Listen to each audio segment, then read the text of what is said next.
Hello, everybody. Welcome again. Long time no see.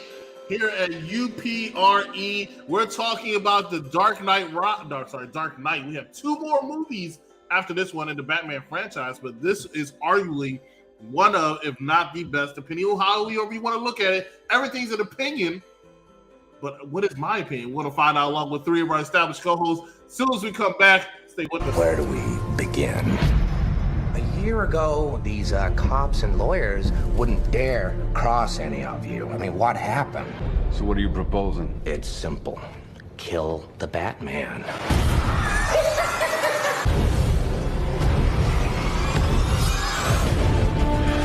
Come on. This city deserves a better class of criminal. I'm gonna give it to him. And here we go. Oh, chills in my spine. We just talked about a movie that had a lot of quotes. Wait till you get to The Dark Knight, right? And arguably one of the greatest villains of all time. I don't even know what I'm going to say. I don't even know what I'm going to do. I'm really interested in everything and hearing everything. And let's bring in some of our co-hosts. Let's go backwards this time. Let's bring in our special guest first. Let's bring in none other than the next Doctor. What's going on? Hello there. Happy to be here. Love this movie. So yeah, I'm excited for this one. You missed the Tim Burton ones, the Joel Schumacher ones, and you showed up for the Christopher Nolan. We are happy to see you. I'm interested in hearing your Dark Knight comments. We just heard your Batman Begins comments last week. So let's go ahead and talk about it this week about the Dark Knight. So let's bring in the next person is none other than Boog. What's going on, Boog? Am I still muted? No, you're not muted, but you look just as happy as last time. Oh, I'm still feeling disrespected, but we're going to move on from that. Can we put a smile on that face? Let's put a Don't you know not to ask a woman that question in 2022? To put a smile on the face? Why Yeah. so serious? Thank you. That's there you go. Good joke, Rashad. Let's pivot.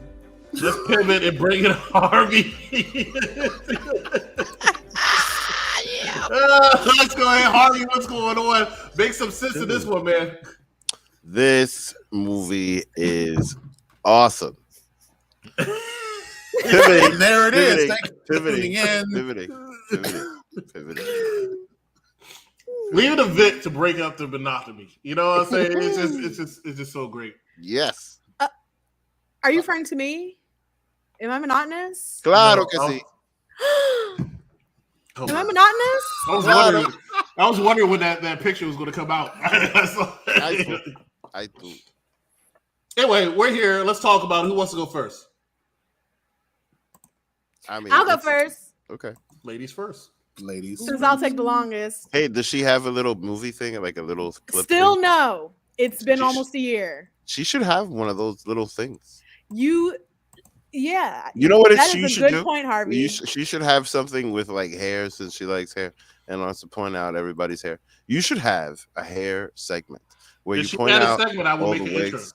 I You know what feel I mean? I should Like- have a hair like- second. but like, it's you just know- not, well, You know how you were talking about like Halle Berry's wigs, and how you were talking about Bruce Wayne's like comb over. yeah, those 2 times. Yeah, it's a Yes. thing now. It's a thing now. So you should It do it. should be, but it can't be because sometimes hair is boring, especially in certain types of film casting. Anyway, to get into this, Batman with a new suit and a gold utility belt. I love it. The Dark Knight Rises is quintessential to life. And Really? the reason that it is, Can I ask you a question?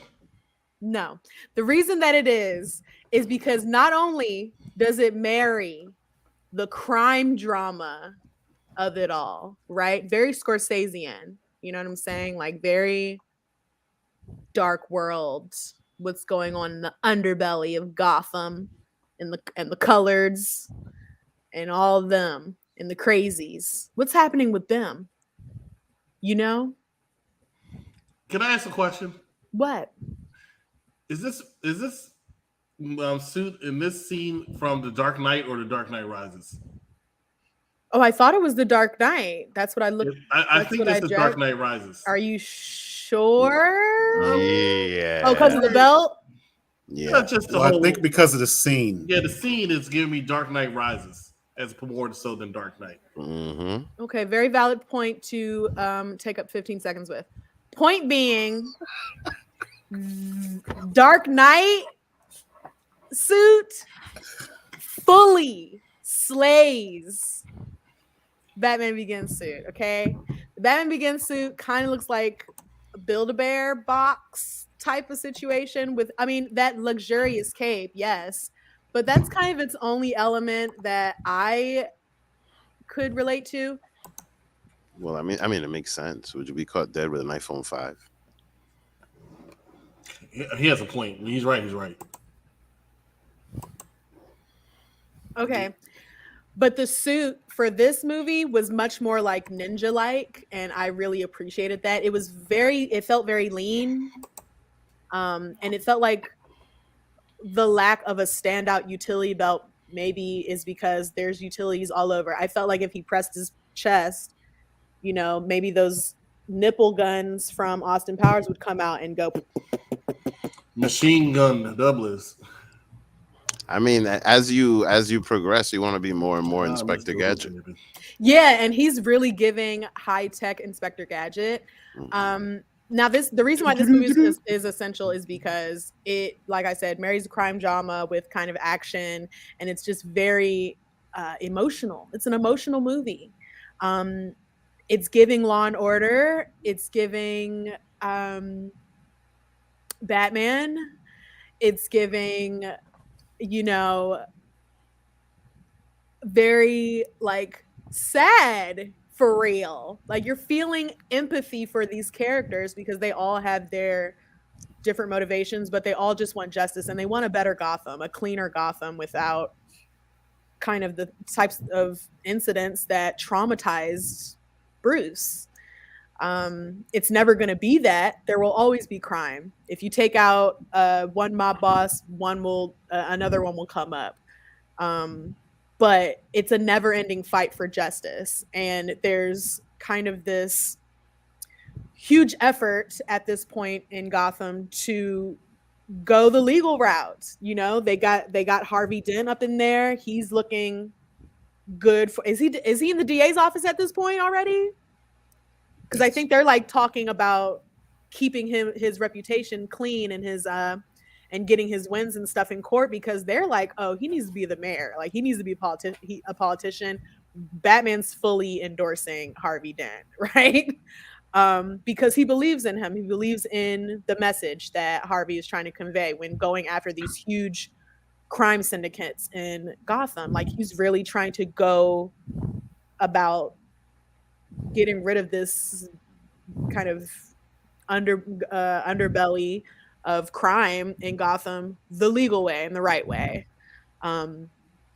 which is fully anti whatever Batman is, because he's a vigilante, right?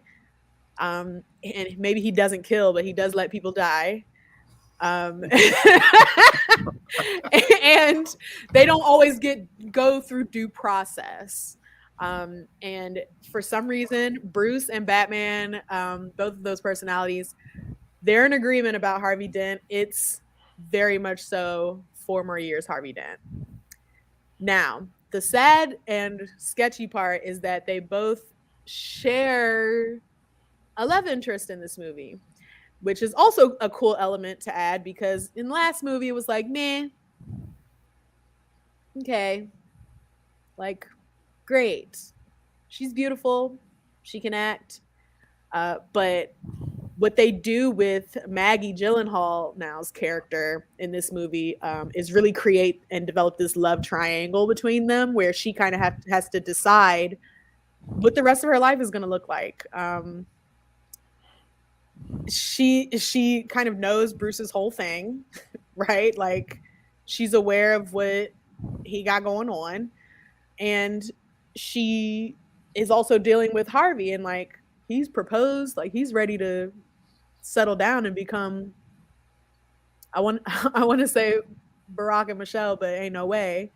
But you know what I'm saying? Like they're trying to take it to the White House. All right, they're like trying to get it good, get it together.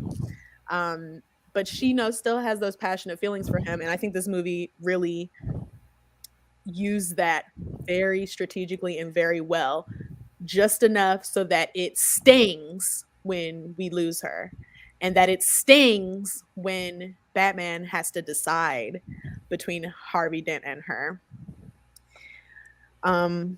This movie was just really effective at blending so many benchmarks of different genres that it really boosted all of any comic universe hero films into Oscar level cinema.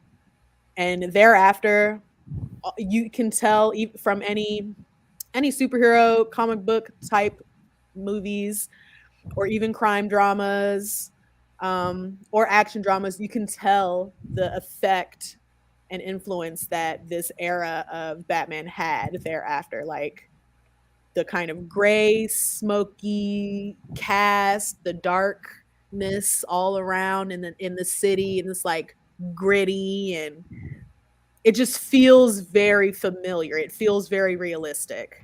So we dive into this movie, and we're in the middle of a bank robbery. There's a bunch of clowns all around. And these masks are effing scary, man. Like, They are. These masks, I've never been in a bank robbery. On either side? At all, either side. I'm way too clumsy to be on the right side. No, The winning side. I guess we'll pick that up when we talk about Set It Off. Hell yeah. Because what is the mother effing procedure when you have a gun to your head? I don't know. But this guy knows it's to die. Because apparently, that's it. Joker That shit is crazy. Joker hires this whole team of goons to rob this bank, and like sets up backdoor deals with all of them, and like a domino effect of them killing all the ways that they would have had to split that money until it's like 2 left. And I guess that's who escapes with Joker. It was wild. Anyway, they gave Batman a run for his money already off the top. So, yeah, she's shaking in her little bat boots. Okay. We go straight from that into this amazing magic show where Joker like takes this pencil and makes it disappear. It's amazing. And the fact that he did it in what's his name? Who did he play? Talk about Gamble? No. Yes. Did he play Spawn? He did play Spawn. The fact that he did it to Spawn had me like, yo! Should be cape against cape. What's going on? I remember when I saw this movie in theaters and he came around the corner like giving, Joker a lot of static, like, nigga, you crazy. Like, girl, what? You wearing lipstick. And coming up on him like, what you about to do? And then he does the trick with the blunt end of the pencil. God. Yo. I mean, do y'all remember this? I will say this. I remember watching this in the theater, right? And it was funny because when he was doing all that, take a picture now real quick. He's doing all this. You really think he's about to do something like not supernatural, so to speak, but it's gonna be like a big trick to it. And all he did was, and everybody was like, "Oh shit, okay, this guy for real." It was a really good scene. It was a memorable scene. So impactful. Simple. Like it set the tone. Well, the movie was already saying, not to piggyback off. Yeah. But the movie already set the tone, really from the get go, just from the bank robbery scene alone. Captured it in. I was sitting here, and my roommate, the young one, he was like, I never watched Batman, DC, sucks, Marvel, because he don't know no better. And I was like, you haven't seen The Dark Knight, and I think we had this conversation in one of the chats, and I was like, you're so uncultured. I was like, you at least could watch The Dark Knight.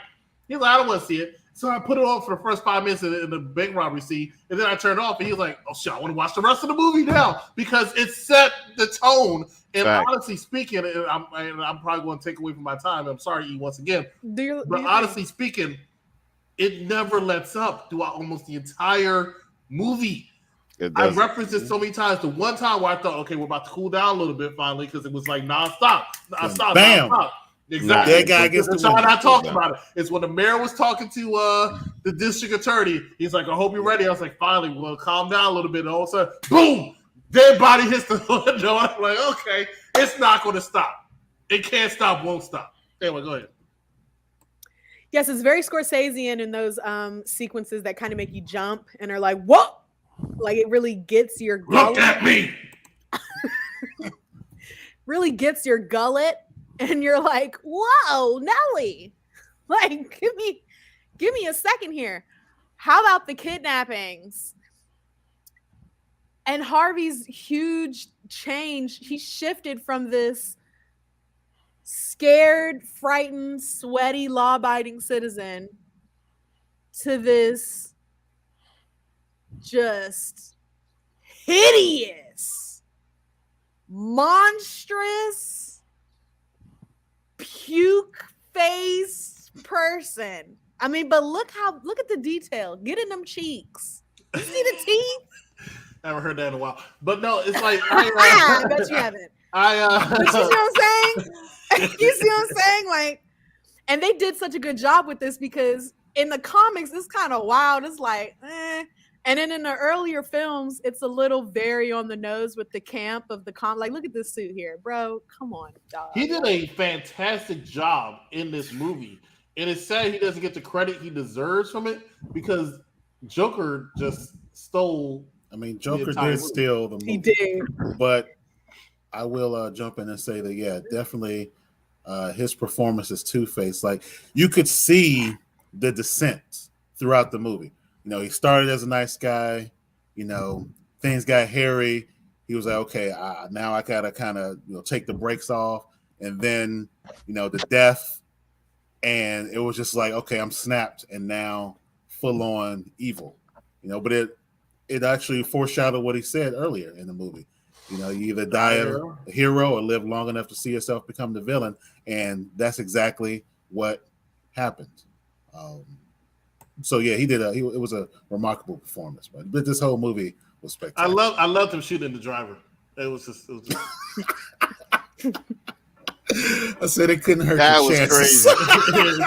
It couldn't hurt your chances.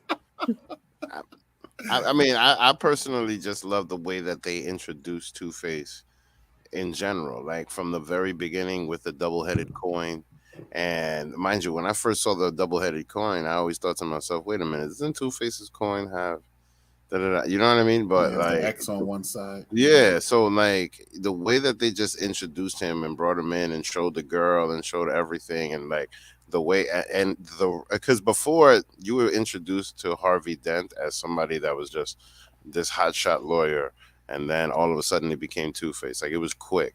This time they really progressed with his story, and I really enjoyed that. Down to the point where when he became Two-Face, and you could even see that the coin got affected by the oil or whatever it was that burned him. Burnt it, yeah, and it burnt the coin. And it burnt. Yeah, I thought that was a nice touch to do it.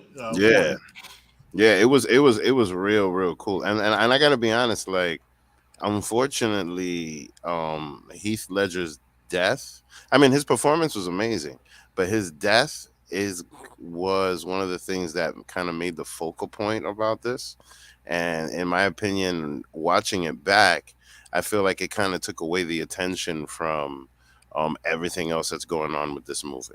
I think feel if he was like alive, it still would have been just as impactful. No, what I'm saying is that I think that it would have been more of impactful if he was still alive. Okay. Why do I say that? Because I just see the performances in everybody else. And what's one of the reasons why I say Harvey? Because I think that he was definitely overshadowed by the Joker in this movie. But one thing that I definitely just appreciate about these two movies, because to me it's you know how I am with my sequels. It's all one movie. In my opinion, so far, this is just the best depiction of the character of Batman, because I feel like some of the other movies more were surrounded around the actor that was playing the guy. You know what I mean? Like with George Clooney and with Val Kilmer and and with Michael Keaton. Like this guy is not like he wasn't top 8 Hollywood or whatever. You know what I mean? But at the same time, in my opinion, this is the best depiction of these characters, at least so far. We'll find out. We'll find out on Tuesday what we think. But Jim Gordon also did a great job. Want to shout out him? Yeah, Definitely. facts. Jim Gordon was amazing. Like for old Jim Gordon, like this was great.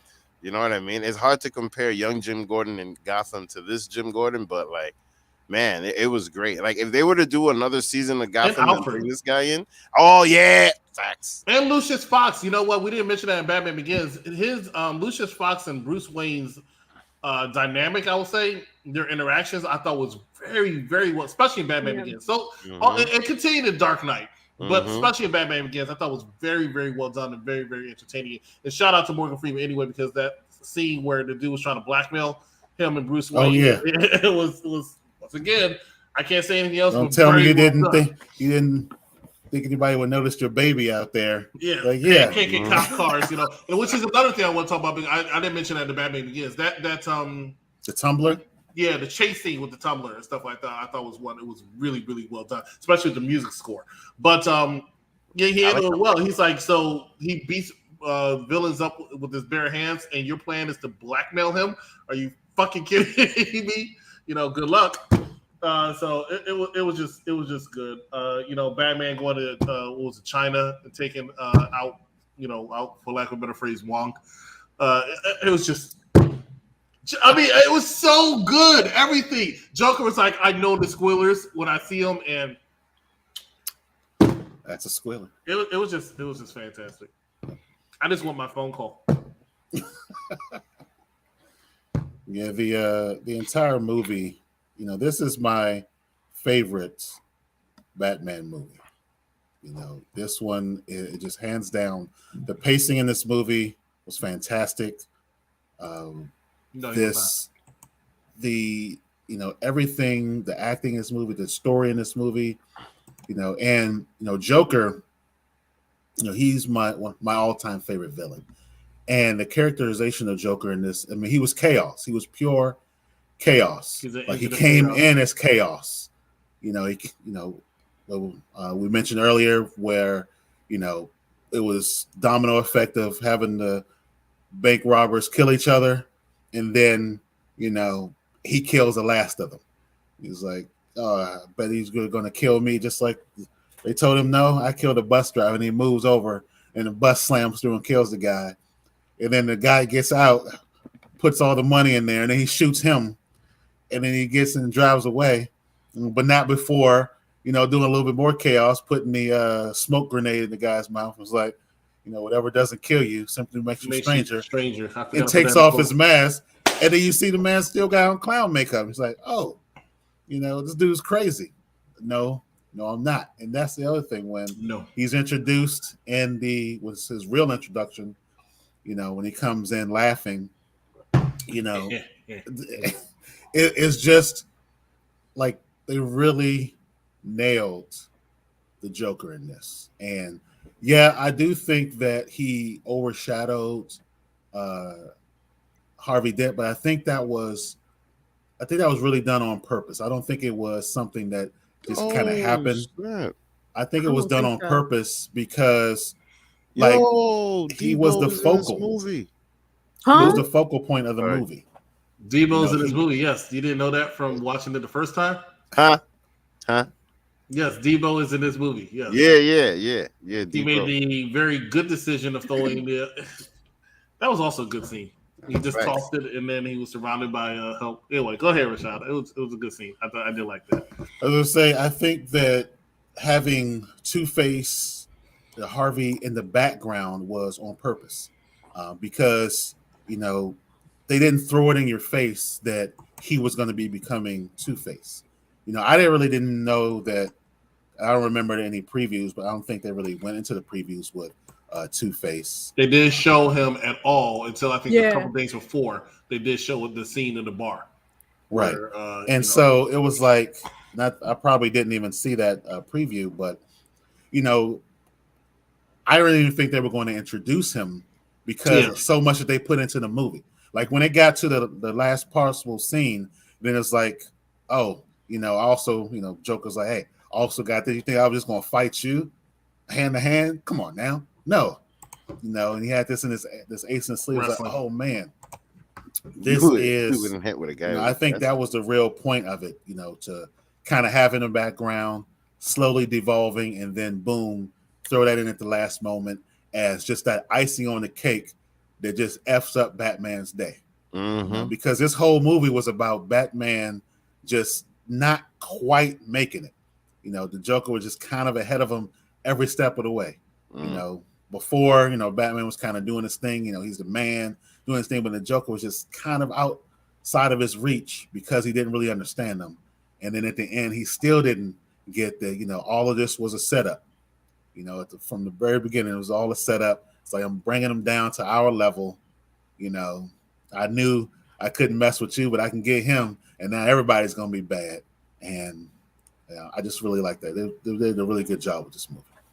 I agree with you on that idea, that this movie was just a huge mind F for Batman. And Joker was definitely painted as the big bad in this, but they relied very, very heavily on promotion around him. And I feel like they saved Harvey Dent as a special dessert because this was an origin story for Harvey Dent. Definitely. You know what I'm saying? And definitely had some origin aspects to Commissioner Gordon's parts in this. I mean, he got his little raise or whatever in this movie, didn't he?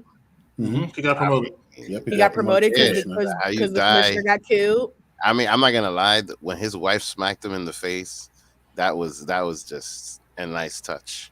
You know, when he pretended. Was it? No, because he pretended to die and then came back. Yeah. And then, like, they literally went to her door and like they really went with the whole scheme. And then he just shows up out of nowhere, and showing up there, like, I mean, really sold it. Like, I'm sorry, honey. Like, you know what I mean? I couldn't risk. And I get why he did that, but damn, like that slap in the face was it would have put her life and the kid's life at risk if they didn't think that he was dead. No, but it really makes you think, like, you know, the type of decisions that these type of people got to make, like, you know, like 5-0, like, you know, they got to, like, when they think about like a cop's family or a firefighters, if it's something like that where somebody's after you, you got to make these kind of decisions, and that's crazy. Anyway, let me shut up. Yeah, it reminds me of The Departed a little bit in that way. Like, there's a lot of little puzzle pieces to tie together. The next time you want to scare somebody, pick a better spot from this height. Ball won't kill me. That was wild. That was some wild shit. And he drops him. Oh, man. But I think that part with Gordon, it really speaks to his character. You know, not just the character of Gordon, but, you know, the character Gordon, like that. You know, he's a family man, you know, and he wants to get the bad guys, you know, and he really was like, you know, I got to protect my family, but I also need to get this done. And they thought that was the best way. And I think that really speaks to the development of his character and through all of this. As much as Joker, I will say overshadowed, but not a negative wing or negative meaning, this movie, I feel like all the major players got a good part, whether it's Batman, Bruce Wayne, Lucius Fox, Alfred Pennyworth, Rachel Dawes, because I felt like her death was very fitting, heroic. Yeah, it was poetic. You know, I felt it. You know, especially after the fact that Batman got there, but he got to the wrong one because he purposely. I mean, it was just great. The interrogation scene, people always mimic the interrogation scene a lot too. So I mean, it's just almost every scene. You know, Scarecrow made an appearance. I thought that was good. That was another thing. Like, I like that continuity. The Scarecrow was still out there, and Scarecrow was selling drugs. You know, because he was the only one that was, you know, circumventing Batman, and you know, he was still out there doing his thing. So I really liked that they had him. Hungry. You know, it was just. I'm not wearing hockey pads. I'm not wearing hockey pads. Ladies and gentlemen, find out we're reviewing next Thursday and Tuesday. We'll be right back with our final thoughts. Not even going to do quotables. We've just been doing it all dang time, the entire time. Of course, you got to mention why so serious. But anyway, we'll be right back after this brief commercial message. Stay with us. You're watching a popular review. Why would you run, eh? You should be as afraid of him as I am. You don't owe these people anymore. You've given them everything. Not everything. Not yet. Huh. Why didn't you just kill me? Your punishment must be more severe. Maybe we're not so different. Who are you under there?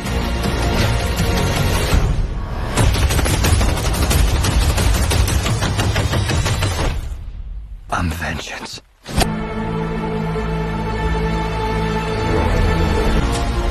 What's black and blue and dead all over?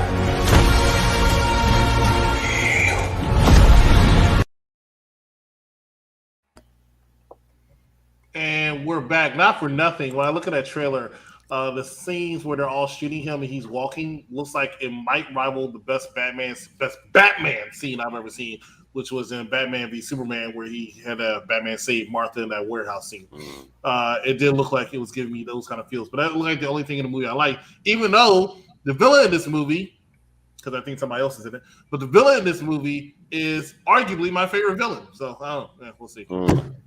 Speaking of which, ladies and gentlemen, we're back to Unpopular Review Entertainment, talking about Dark Knight. Let's get into our final thoughts. Thumbs up, thumbs down. Boog, we'll start with you. Thumbs up. It was awesome. Broke ground. Broke my heart.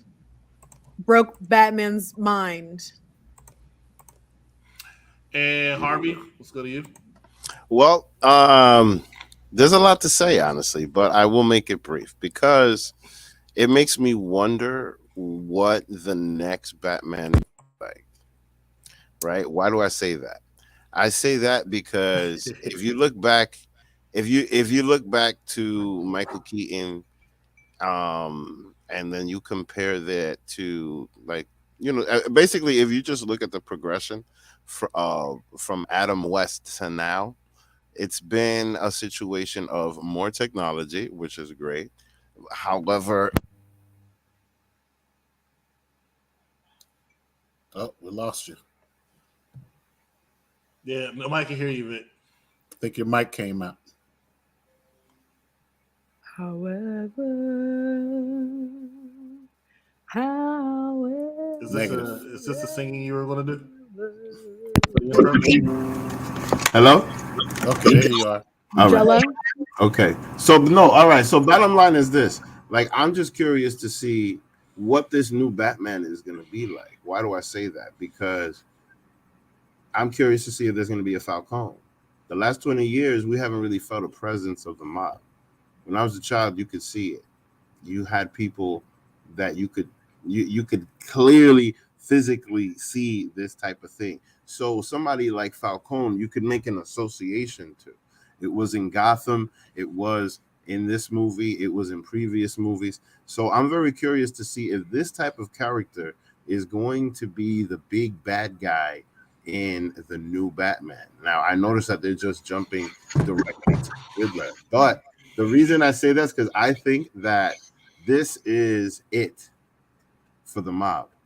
I think that this Batman is the last Batman that's going to be fighting a mobster, or even just the notion of a guy in a suit that's been running the neighborhood for a really long time and has his ears in the streets and knows all of these things. I have a feeling that the younger generation is going to have trouble making an association to that. Therefore, No Black Mask? Huh? No Black Mask? No, not necessarily the Black Mask, but what I mean is just the guy. You're talking about the villain, the Mob King. The guy Yeah. that runs a family, the guy that's part of 5 families, the guy that's part of an organized crime unit. Why? Because Falcone. Phones Yeah, took all of that. Like the Black Mass, doesn't he? Because like phones took all of that away in real life. You used to see them in Spaghetti Park. That's what I'm trying to say. Like, you know what I mean? These people were visible back then. Now they're not. So I'm just curious to see if they even bring that element into the new Batman. Because I really think this is the last time we're going to see that part of it. You know what I mean? How Batman was fighting mobsters, and you see how Joker was also dealing with mobsters, but kind of just taking them out and being a different kind of bad guy. You know what I'm saying? Like, I have a feeling that this new thing is just wiping out this Batman, if that makes sense. You know what I mean? I know that I'm being a little bit all over the place. Yeah, thumbs up. Anyway,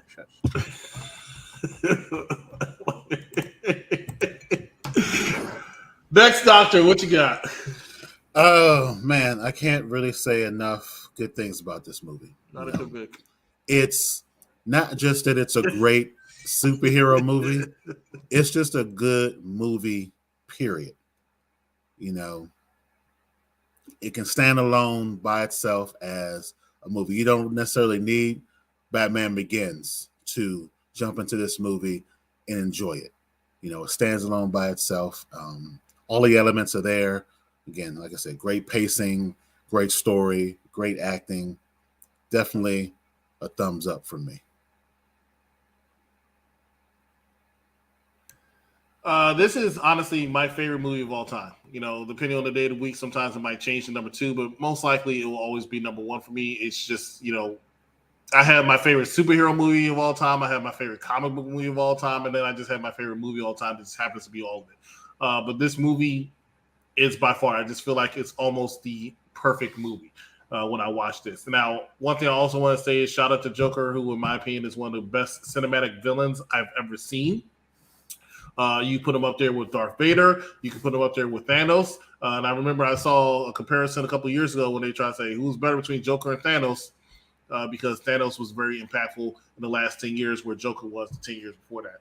And I mean, my opinion is going to be Joker, but hey, I never take anything away from Thanos. Thanos is great. But you want to ask me, as I said, favorite movie of all time, you know it gets a thumbs up for me. Thank you so much for watching us here at UPRE for The Dark Knight. Next one is going to be The Dark Knight Rises. And then we're going to talk about the Batman. Before we get into next Thursday, not this Thursday, next Thursday, we're going to talk about some bad A women all month long. And we're starting off with, I forgot. It's not Set It Off. It's your movie. Is it? Yes. What movie is that? Hustlers. And it wasn't bad. The theme isn't badass movies. It's ladies who hustle. Ladies who hustle, badass. It's the same thing, isn't it? No, it's fully different. And as the executive consultant, you should commit that to memory for next time you decide to introduce it.